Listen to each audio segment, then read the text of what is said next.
है।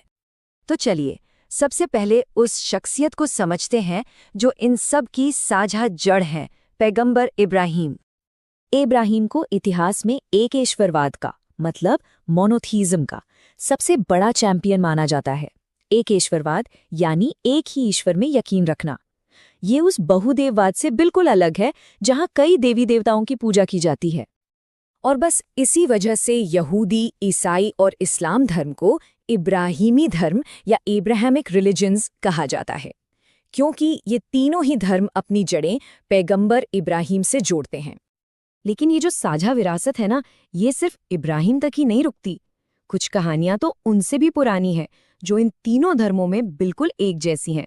चलिए जरा समय में और पीछे चलते हैं। तो कहानी की शुरुआत होती है आदम और हवा से, जिन्हें पहला इंसान माना जाता है। उनके हजारों साल बाद कहानी आती है नूह और उनकी मशहूर नाव की। और फिर जन्म होता है इब्राहिम का, जिन्हें दुनिया बाद में इब्राहिम के नाम से जानती है। तीनों ही धर्म मानते हैं कि ईश्वर ने आदम को मिट्टी से बनाया और हव्वा को आदम की पसली से। दोनों आदन के बाग में रहते थे, लेकिन एक सांप के बहकावे में आकर उन्होंने वो फल खा लिया जिसे खाने से मना किया गया था, और इसी वजह से उन्हें वहां से निकाल दिया गया। मानवता की शुरुआत की ये कहानी तीनों परंपराओं की एक कॉमन स्टार्टिंग पॉइंट है।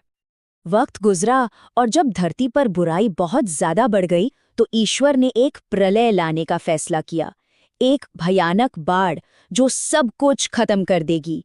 लेकिन इस विनाश के बीच उन्होंने एक नेक इंसान नूह को बचाने के लिए चुना और उसे पहले से ही खबरदार कर दिया